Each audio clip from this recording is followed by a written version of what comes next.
wengi wanapoteza muda kubadilisha strategy zao most of time, lakini unaweza kukuta hautakiwi hata kubadilisha strategy ambayo unatumia. Inawezekana una fail kwa sababu ya mazingira ambayo wewe unatradia. Ni wachache sana ambao wanakujaga kujiuliza hili swali wakati wewe unaanza trading. Kuna broker definitely ambaye ulikuwa unamtumia wakati unaanza trading. Sitapoteza muda kuanza kuongelea broker manipulators na nini, lakini nataka uelewe kwamba broker ambao unamtumia ni mazingira. Na kama tunavyojua siku zote mazingira yanakushape ili uwe mtu fulani. Wakati ambao una struggle kubadilisha strategies kutoka strategy A kuja strategy B, kuna siku ambao umewahi kufikiria kubadilisha mazingira ambao wewe unatradia, na haya mazingira yanakushape. Sasa broker ni mazingira kwa namna gani? Brokers ni platform ambayo platform ina traits ambazo zinakushape uwe mtu fulani. Nakutolea tu mfano. Kuna broker ambayo unakuta anakupa max leverage au leverage fulani, au platform yake ina lag behind au ina slippages, vitu kama hivi. The moment ukiplace trade alafu slippage ikatokea, labda ulitaka uexecute trade at 1.02 alafu ile trade ikaja kuwa executed baada ya sekunde 10 au 15, lakini kwenye different price, jinsi gani ambavyo utaliact na trade let's say ikaenda upande wako, utaliact vipi emotionally au psychologically wise? Tayari utakuwa ushaharibika, na ukishaharibika psychologically, kinachokuja ni kwamba ningepata hii faida kumbe. So what would you do kwenye next trade? Ni definitely uta overreact kwa ku overtrade au kwa kuweka max lot size ambazo definitely singekuwa zina kusave kama ile issue isingetokea. Kwa unaona, mazingira ndio yaliyokushape ukawa na mtu wa namna hiyo. Mazingira ndio yanakushape uwe trader wa namna fulani. So kwenye hii video tutaelezea namna nzuri ambayo unatakia uchague mazingira au uchague broker mwenye mazingira ambayo yanakushape uwe trader mzuri au uweze kufika milestone fulani ambao definitely ndio ambao umekuwa ukidream kufikia, lakini kwa sababu ya mazingira ambayo umejiexpose yanakuzuia usiweze kufika. Jina langu naitwa Kyle Nikas, ni founder wa FXB University, lakini pia nimekuwa nikitrade for takriban right now miaka 5. Nimekutana na traders wengi, na kwa sababu pia hao traders ambao nakutana nao huwa naona wanafanya makosa ambayo definitely mimi mwenyewe ndio ambao nilikuwa nimekiyafanya miaka 3. Kuanzia 2017 mpaka 2019 nilikuwa na trade, lakini sikuwa na profound education. So I lost a lot of money and nilikuwa pia depressed, na kupitia yale mazingira yakanishape nikawa ni mtu ambaye nikiona trader mwingine anafanya makosa ambayo nimekuwa nikiyapitia, huwa natamani nimwambie makosa ambayo nimeyafanya yeye asiyafanye tena. So karibu kwenye channel. Kama ni kwa mara ya kwanza kwenye video, make sure una subscribe, make sure una like, una comment. Cha muhimu zaidi, make sure una click hiyo notification bell ili next time nikiupload video kama hii uwe ni mtu wa kwanza kuwa notified. Without wasting of time, let's jump into today's video.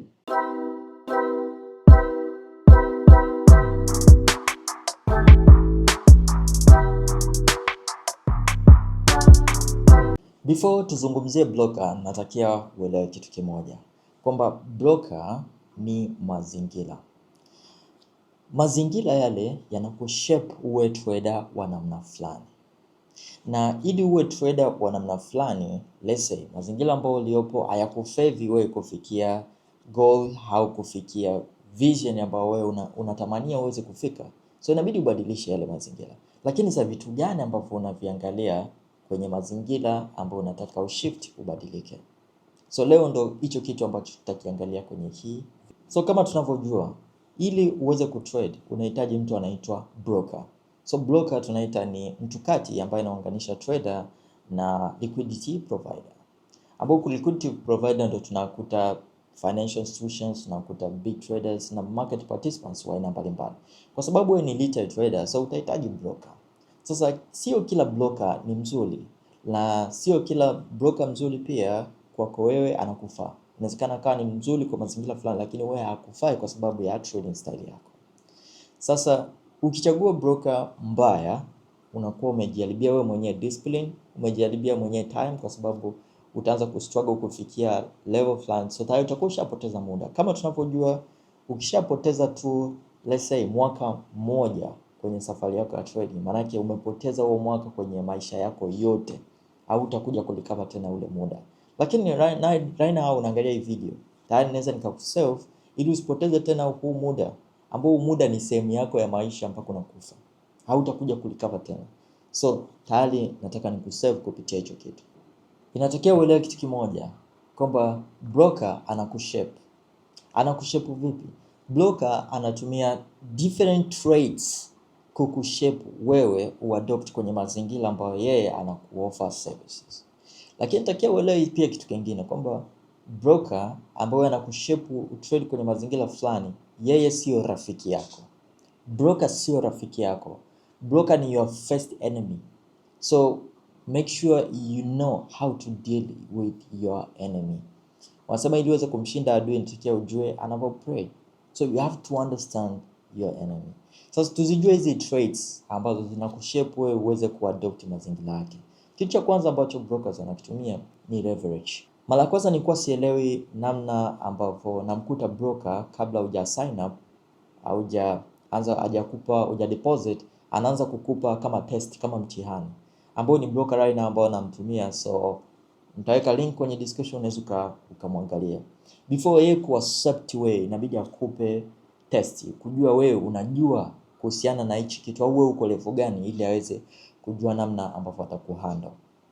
Na kupitia leverage ndo brokers wengi especially ukanda wetu wa Afrika, ambao huku regulations zetu ziko chini kabisa kukompea na mabara mengine. Wengi ambao wamekuwa kwenye industry mtakuwa mnanielewa kwamba regulations zetu ukanda wa Afrika ni very very weak ukikompea na mabara mengine. Ukikompea mfano na UK, ukiangalia ile FCA regulations zao zilivyo, utakubaliana na mimi kwamba regulations zao ziko very strictly kulingana na za kwetu, ukikompea na za kwetu. Sasa kuna kitu kinaitwa leverage. Leverage ni broker, ni mkopo ambao broker anakupa ili kukupa room wewe kupress trades ili ziweze kupelekwa liquidity provider. Maana wewe kutrade na account ya $100 uweze kutrade sawa na mtu ambaye ana $100,000, ana $10,000 au ana $1,000, ila wewe kwenye mtaji wako una $100. So pale utaona kwenye equity inasoma hela fulani, sawa. Sasa broker ambaye anakupa leverage kubwa, manake anakufavor into two sides. Kama market ikienda upande wako, you are in a winning side, lakini kama market iende upande wako, you are in the losing side. Kuna watu ambao tunaita ni scalpers, wanajua jinsi ya kuzitumia hizi leverage, lakini wewe kama ni position trader, swing trader, manake hizi leverage hazitakufavor. Ni definitely you have to quit broker ambaye au mazingira ambayo anakupa max leverage, kwa sababu hii itakuwa inakuvutia wewe ku overtrade, inakuvutia wewe kuanza kupractice trading side ambayo wewe mwenyewe sio ya kwako. So definitely you end up losing. Trait ya pili ni trading costs. Hizi trading costs wengine wanaziignore, lakini kwa namna fulani zinatufavor kwa namna fulani sisi kama trader, au pia zinamfavor broker. Let's say wewe una trade na broker ambaye anakupa labda swap cost, au anakupa zile commissions, withdrawals na ama execution costs, zile commission. Broker namna hiyo ambaye anakupa hizi different costs, definitely atakuwa tayari anakushape wewe. The moment ukiwa kwenye trade, utakuwa unajua kwamba nimeingia kwenye hii trade, nimerisk labda this much, lakini kumbe sijarisk hii much, inabidi ni add pia costs ambazo ni execution costs au ni swap costs. Broker wa namna hiyo definitely inabidi umkimbie, kwa sababu atakuwa anakuwazisha uanze kuwaza sitaki ni close ni risk this much, nitakia ni risk niongeze na cost ya broker, kitu ambacho definitely in the end of time kitakuja kukuumiza baadaye, kwa sababu instead of thinking jinsi ya kuexecute trade au kuwaza cost, kwa nini usifikirie tena jinsi ya kupata tena opportunity nyingine, unaanza kuwaza tu cost. So tayari hayo ni mazingira ambayo atakushape uanze ku add different minor stuffs, kuwaza minor things kwenye market. Kwa hiyo ni trait ya pili ambayo broker anakushape uweze kuwa trader wa namna fulani. Na hii hapa ni trait ya mwisho ambayo ni kwenye executions. So brokers mostly anakutengenezea mazingira either kupitia slippage. Kuna kitu slippage. Nikisema slippage kwa wewe mgeni kwenye hii industry ni kwamba slippage ndio ile time frame between unapo execute trade na ambapo ina display kwenye MT4 yako au MT5 yako au broker platform ambayo wewe unakuwa unatumia. So mara nyingi ile time difference inatakiwa iwe at least 1 second ama 2 seconds. The moment of press ile trade, 1 second position yako ionekane pale kwenye MT4 au MT5. So kuna brokers ambao wanakuwa na slippage time frame kubwa mpaka 10 seconds, wengine mpaka 15 seconds, mpaka 20 seconds. Unakuta umeexecute trade kwenye 1 second zinahesabika mpaka sekunde 20 bado position yako haija display kwenye platform. Sasa kitu kama hicho, brokers wa namna hiyo wanafanya vitu na manipulations. Na hizi manipulation ni psychological trades ambazo zinakushape wewe kama trader. Uwe ni mtu ambaye, imagine mtu ambaye ana usubiri trade second 20. Kama ni mtu ambaye huwezi kuhandle hasira au mtu ambaye hujui namna ya kuhandle hasira, definitely unaweza tukapasua simu au kapasua MT5. Labda ulikopo una scalp brace, half trade yako haija display, imekuja ku display trade imeshaenda upande wako. Trader tu pekee ndio wanaweza kanielewa kwenye hizi situations. So ni namna ipi ambapo utakuwa na behave kwenye next opportunity. So lazima utakuwa unafikiria huyu broker ni mpumbavu, ana slippage. So kama ana slippage, inatakiwa alipoteza labda hela yangu, au nilipoteza opportunity fulani. Right now natakiwa ni revenge, nirudishe pesa ambayo nimepoteza. So tayari psychologically usha lose hata kwenye reaction kwenye opportunities. So definitely ni mazingira tena ambayo yatakushape wewe trader wa namna fulani. Kupitia hizi trades tatu tayari ushanielewa kwamba broker ni mazingira ambayo yanakushape wewe mtu wa namna fulani. Sasa tuzijue na vitu gani ambavyo unatakiwa uviangalie kuchagua broker fulani. So kitu cha kwanza ambacho inabidi ukizingatia kabla ya kuchagua broker fulani, inatakiwa uangalie regulations. Regulations hizi hapa ni sheria ambazo kama tunavyojua hawa ni brokers, hawawi verified, hawawi regulated na nchi. Kwa mfano sisi Tanzania tunatakiwa tuwe na board maalum ambayo ina regulate our brokers ambao tunawatumia. Ndio kama nchi mfano Amerika, UK, kwa upande ukanda wa Europe, ukanda wa huku kwa hao wenzetu wa Arabu wanakuwa na bodi maalum ambazo zina regulate our brokers. Kumbuka brokers ni market participants, ambao hao ni market players kabisa kwenye game na ni wakubwa kwa sababu ni kama benki vile, anatunza pesa yako. So huwezi kuweka hela sehemu ambayo benki yeye mwenyewe hayupo regulated. Lazima utaangalia regulations. So kitu cha kwanza ni regulations. Broker ambaye hana regulation au hajakuwa regulated, definitely muda wote anaweza kukimbia na pesa yako. Au hata kama akimbia na pesa yako, hamna sehemu tunaweza kumshtaki. Kwa kitu cha kwanza inabidi uangalie regulations. Ambapo hizo regulations zipo kila kanda. Kuna brokers ambao wamekuwa labda ukanda wao ni upande wa UK au upande wa Marekani, kuna board maalum inabidi uziangalie. Hii nitakupa tu ni homework ambao unaweza ukasearch around these regulation bodies ili uweze kujua broker ambao unamtumia yuko regulated wapi, na wanakuaga na namba kabisa, inabidi ujue. Lakini kitu cha pili ambacho inabidi ukiangalie, inabidi uangalie kitu tunakiita leverage policy. Angalia broker ambao unamtumia, je, leverage policy yake iko vipi? Kuna baadhi ya trading styles wana expect kutumia broker ambaye ana leverage kubwa. Kwa mfano watu ambao wanamtumia broker fulani ambaye labda anakupa max leverage. Hizi ni max leverage ambazo zina favor trading style fulani. So wewe kama wewe sio trading style yako hii, au fight tena utumie broker ambaye anakupa max leverage. So inabidi pia uangalie policy ya huyo broker ambao unamtumia, leverage yake iko vipi. Wewe kama ni mtu wa day trader ama swing trader, hautaki kuwa na broker ambaye ana manipulate leverage zake. Yaani ukisoma pale kwenye regulations, yeye mwenyewe tu anakuambia kwamba sometimes tunaweza tuka cut off leverage ambayo umerequest. Sasa broker hata hakufai wewe kwenye trading style ambao una swing trader. Lakini watu ambao wanafanya maybe scalping kwa sababu wanahitaji max leverage, kupress big risk na vitu kama hivyo, hao ndo watakuwa na broker namna hiyo anawafaa. Lakini sio wewe ambaye una swing trader na unataka uwe na scalability ya trading style fulani kufika level fulani, you should not use it. Lakini kipengele cha tatu ambacho inabidi ukiangalie, na hii hapa tunaita ni upande wa spreads and commissions.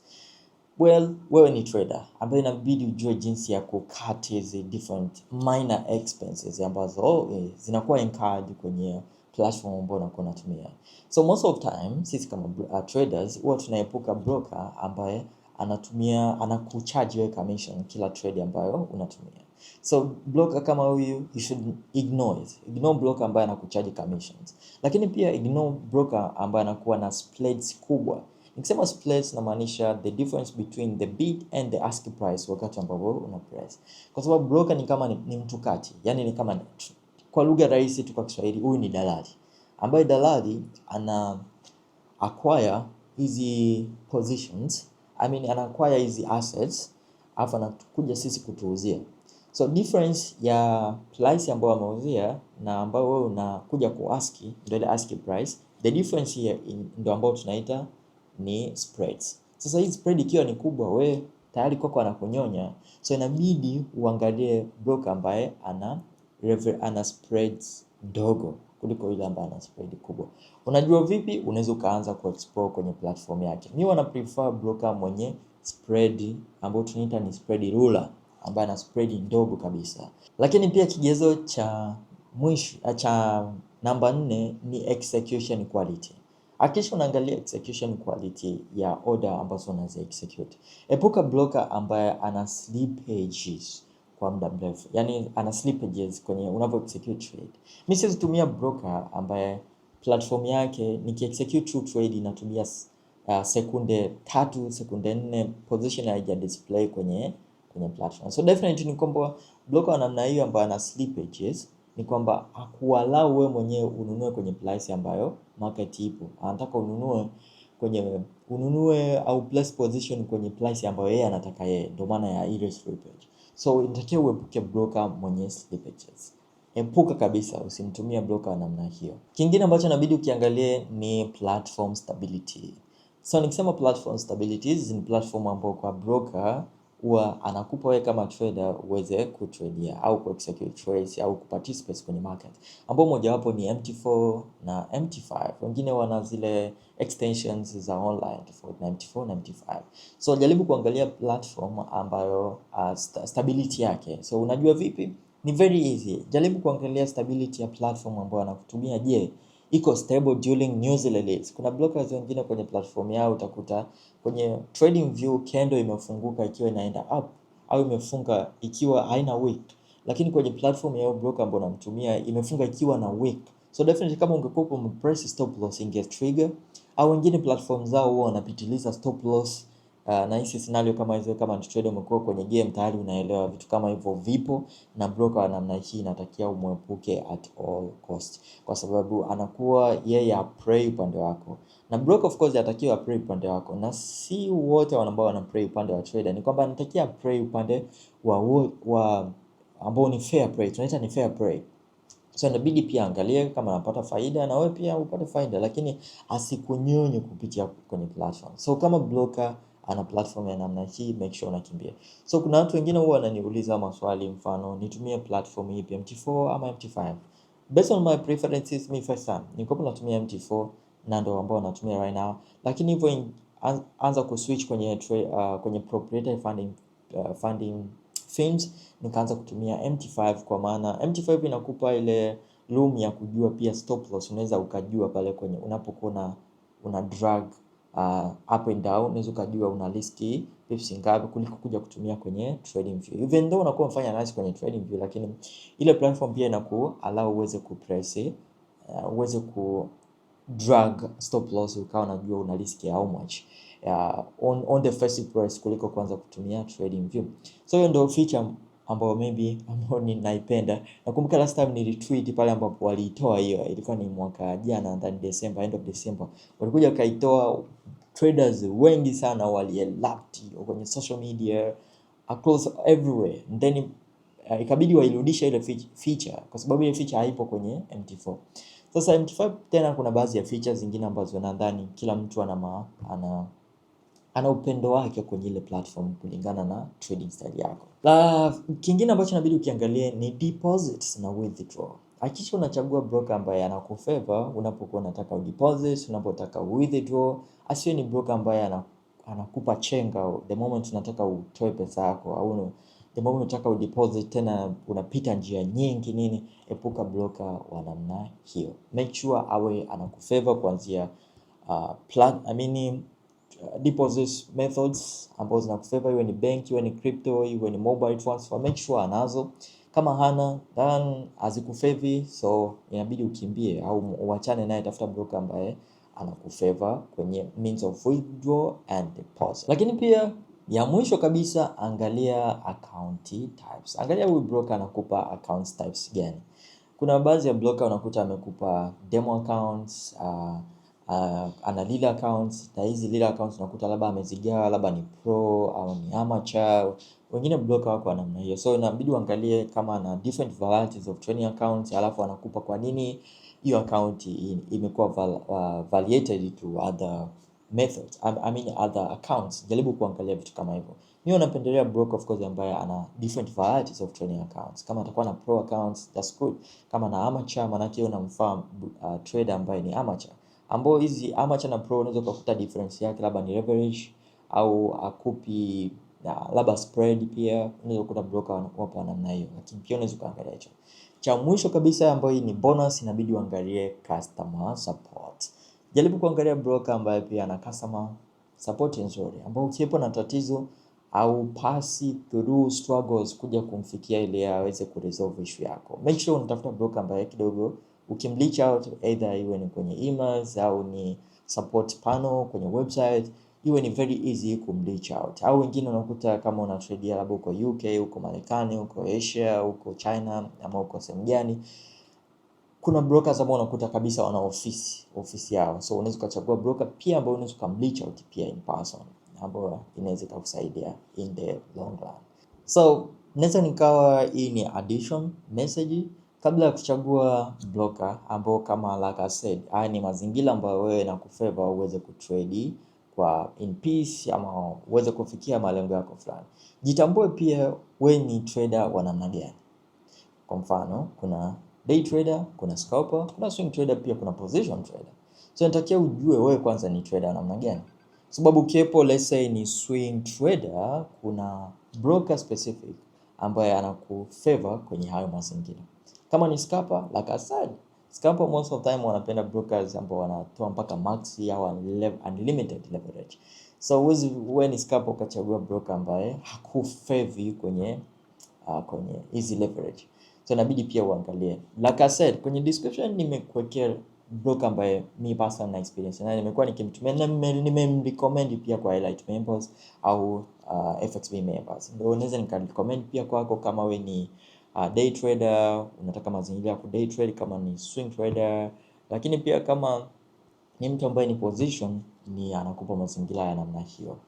Lakini pia kitu kingine ambacho maybe natakia nimalizie ni kitu kimoja. Hii channel nimeitengeneza specifically kutoa taarifa, information kama hizi hapa, na education content like this ones. So make sure una subscribe, una comment, lakini pia kuna sehemu ya community ambapo nitakuwa na post different updates. So make sure you follow, weka notification bell ili post kitu chochote uwe ni mtu wa kwanza kuwa notified. Without wasting your time, cheers, salute.